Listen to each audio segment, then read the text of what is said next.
Never stop reading the Bible. One single blessing. That's really all it took to completely tear a family apart and, believe it or not, set two nations on a collision course for centuries. Today, we are diving deep into the story of Jacob and Esau, a truly timeless tale of deception, family drama, and the desperate fight for a father's favor. And that's really the core question we're looking at, isn't it? We're about to see just how ambition, favoritism, and one really fateful decision can lead to absolute heartbreak, and a brother vowing to murder his own twin. Okay, let's get into it. So to really understand how a family can be ripped apart by something like a blessing, we've got to start with the father, Isaac. Right now, he's facing a brutal famine, a major trial that's going to test his faith, and, well, it sets the whole stage for the drama that's about to unfold. So, out of fear for his life in this unfamiliar place, Isaac does something pretty drastic. He resorts to deception, telling everyone his wife is just his sister. Now, it's a flawed move, for sure, but the story makes a point to show that even with this human mistake, that promise of divine protection and blessing is still with him. Now, this is where it gets really interesting. There's this repeating cycle of conflict over wells, and it tells you so much about Isaac's character. Every single time the locals come and claim a well his men just finished digging, he chooses peace. He doesn't fight, he just patiently moves on to dig another one. It's this incredible show of persistent faith. And you know what? That peaceful approach, it totally pays off. His persistence isn't just rewarded with water, but with an actual formal treaty. So in the end, the struggle actually makes him stronger and secures his place in a land where he started out as a pretty vulnerable outsider. But just when you think things are settling down on the outside, the real trouble starts brewing inside the family. Isaac's older son, Esau, goes and marries local women, and this causes deep, deep sorrow for both of his parents. That decision creates a real strain, setting the stage for the massive divisions to come.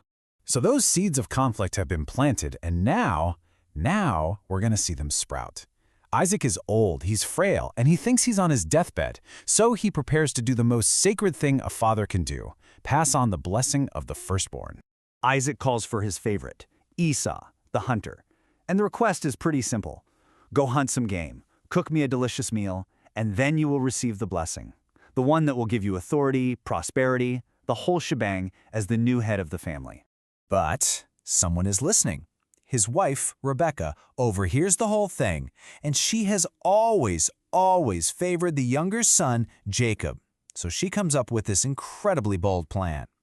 While Esau is out in the fields, she tells Jacob to use a couple of their own goats to cook a meal and go in pretending to be his brother.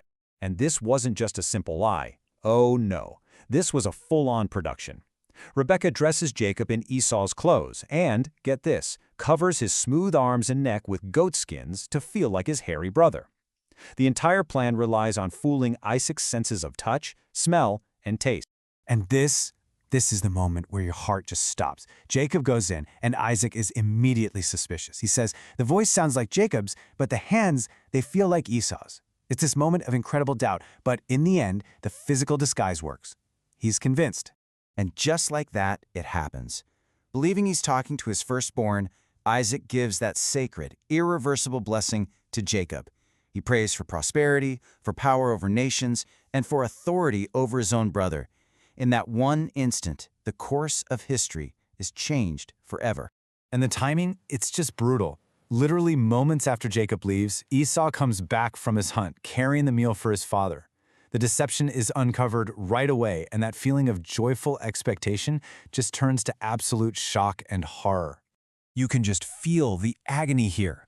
Esau lets out what the text calls a loud and bitter cry. His birthright, his entire future, everything he was supposed to have as the firstborn, gone. Stolen by his own brother's trickery. And that grief, it turns very quickly to a deep, burning rage. And look at the consequences. They couldn't be more different. Jacob is blessed with the future of leadership and wealth. Esau is left with this grim prophecy of conflict and of serving his brother. You have two completely different destinies now, set in motion by a single act of betrayal. And just like that, the family is completely shattered. That bond between the twin brothers, it's been replaced by pure hatred. And now the home is just filled with grief and fear. There's no coming back from this. And this isn't just a flash of anger from Esau. Oh no, this hate, it settles in deep. He makes a vow. As soon as their father Isaac is dead, he will murder his brother Jacob. Rebekah finds out about this threat, and her grand scheme now means her favorite son has to literally run for his life. So let's just quickly run through that chain of events again.